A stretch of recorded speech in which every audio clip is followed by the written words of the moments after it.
பிரபல இசையமைப்பாளர் அனிருத் அவர்களும் எஸ்ஆர்எச் ஐபிஎல் டீம் ஓனரான காவ்யா மாறனும் கூடிய சீக்கிரத்துல கல்யாணம் பண்ணிக்க போறதா பல நாட்களா பலவிதமான ரூமர்கள் சுருட்டாயிட்டு இருந்துச்சு.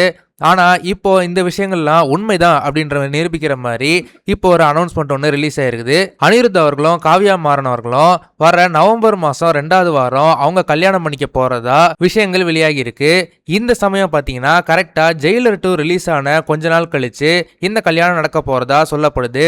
இந்த கல்யாணத்துக்கு பல்வேறு விதமான கெஸ்டுகள் வரப்போறதா சொல்லப்படுது. பல ஆக்டர்ஸ், பல பொலிட்டீஷியன்ஸ் ஆக நிறைய பேர் வரப்போறதா சொல்லப்படுது. இந்த ஒரு திருமணம் மட்டும் நடந்து முடிஞ்சதுன்னா இந்திய சினிமா வரலாற்றிலேயே மிகப்பெரிய ஒரு சினிமா ஃபேமிலி ட்ரீ உருவாகும் அப்படின்ற மாதிரி சொல்லப்படுது. கிட்டத்தட்ட மலையாளத்தில் இருக்கிற மோகன்லால் முதல் கொண்டு தமிழ்நாட்டை சேர்ந்த முன்னாள் முதலமைச்சர் கருணாநிதி வரைக்குமே மிகப்பெரிய ஒரு ஃபேமிலி ட்ரீ உருவாகும் அப்படின்ற மாதிரி சொல்லப்படுது. ஏற்கனவே பல நாட்களுக்கு முன்னாடி காவ்யா மாறன் அவர்களும் அனிருத் அவர்களும் காதலிச்சுட்டு வரதா அப்போ ரூமர் ஸ்ப்ரெட் ஆயிட்டு இருந்துச்சு.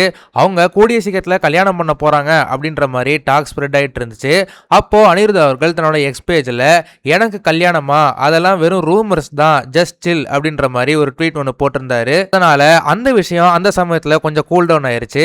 ஆனா கொஞ்ச நாள் கழிச்சு அனிருத்தும் காவ்யா மாறனும் வெளிநாட்டுல தான் எப்பவுமே டேட்டிங் பண்றாங்க அப்படின்ற மாதிரி ஒரு நியூஸ் ஒன்று ஸ்ப்ரெட் ஆச்சு. இந்த விஷயத்தை உறுதிப்படுத்துற மாதிரி ரெண்டு பேருமே ஒரு வெளிநாட்டு பப்ல ரெண்டு பேரும் மீட் பண்ண மாதிரியான ஒரு வீடியோ அந்த சமயத்துல சோசியல் மீடியால ரொம்பவே வைரல் ஆச்சு. இது வரைக்கும் இந்த கல்யாணம் எப்படி நடத்த போறாங்க அப்படின்னு சொல்லப்படுதுன்னா மெயின் கல்யாணத்தை ஒரு ஃபாரின் லொகேஷன்ல வைக்க போறதாவும், அதுக்கப்புறம் இங்க சென்னையில ஒரு மிகப்பெரிய ஒரு பிரம்மாண்டமான ரிசப்ஷன் வைக்க போறதாவும், அந்த ரிசப்ஷனுக்கு பல cinema actors and celebrities and politicians வரப்போறதா சொல்லப்படுது. ஒருவேளை அக்டோபர் மாசம் வர ஜெயிலர் 2 திரைப்படம் மிகப்பெரிய ஒரு ஹிட் படமா ஆகிடுச்சுன்னா அனிருத் அவர்களுக்கு இந்த விஷயம் ஒரு டபுள் மடங்கு சந்தோஷமான விஷயமா தான் இது இருக்க போகுது. அனிருத்தோட கல்யாண செய்தி கேட்கும் போது உங்களுக்கு என்ன தோணுது அப்படின்றத மறக்காம கமெண்ட் செக்ஷன்ல சொல்லுங்க. இந்த வீடியோ உங்களுக்கு பிடிச்சிருந்தா மறக்காம லைக் பண்ணுங்க, ஷேர் பண்ணுங்க. இதே மாதிரி தொடர்ந்து நிறைய இன்ட்ரெஸ்டிங்கான வீடியோஸ் பார்க்க வீ டாக்கீஸ் சேனலை சப்ஸ்கிரைப் பண்ணுங்க.